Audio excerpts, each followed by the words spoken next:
దేవుని పరిశుద్ధ నామముకి స్తోత్రములు. మనం యోహాను 5:24లో ఉన్నటువంటి కొన్ని పాయింట్స్ చెప్పుకుంటున్నాము. అట్లాగే ఇప్పుడు నిత్య జీవం గురించి చెప్పుకుంటున్నాం. మొదటి యోహాను 2:25 నిత్య జీవము అనుగ్రహింతుననున్నదియే ఆయన తానే మనకు చేసిన వాగ్దానం. ఎవరు? దేవుడు మనకు వాగ్దానం చేసినాడు నిత్య జీవమును. మనల్ని నిత్య జీవంతో పుట్టించలేదా? పుట్టించాడు. కానీ అవ్వ, ఆదాము చేసిన దాన్ని బట్టి మీరు నిశ్చయంగా చచ్చెదరు ఆ పండు తింటే మంచి చెడ్డలను అంటే వారు చచ్చిన జీవితంలో ఉన్నప్పుడు దేవుడు నిత్య జీవం ఇస్తానికి ఆయన యొక్క మరి కుమారుని పంపాలని వాగ్దానము చేసినాడు. ఈ కుమారుడు ఎవరిలో నుంచి వచ్చినాడు అనేది మనము చూద్దాం.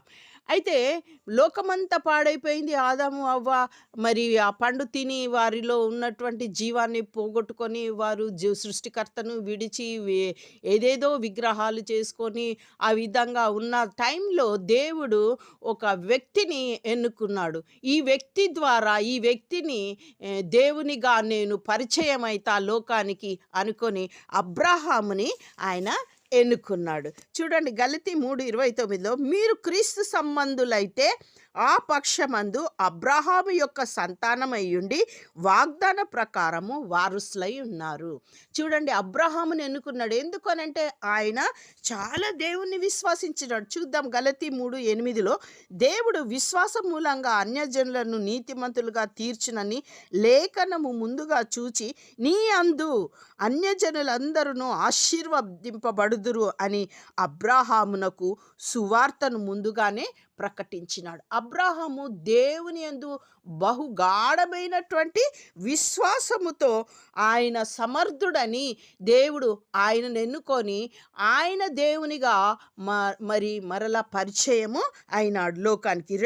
రోమా 3:21లో మనం చూసినట్లయితే దేవుని మహిమపరచి ఆయన వాగ్దానం చేసిన దానిని నెరవేర్చుటకు దేవుడు సమర్థుడని రూఢిగా విశ్వసించి అబ్రహాము విశ్వాసము వలన బలము పొందెను. చూడండి, ఆయన విశ్వాసము దేవుని ఆయన పరిచయం దేవుడు పిలువగా ఆయన పలికి దేవుని యందు బహువిశ్వాసముగా కనబడి ఈయన సమర్థుడు అని అబ్రాహాముని దేవుడు ఎన్నుకున్నాడు.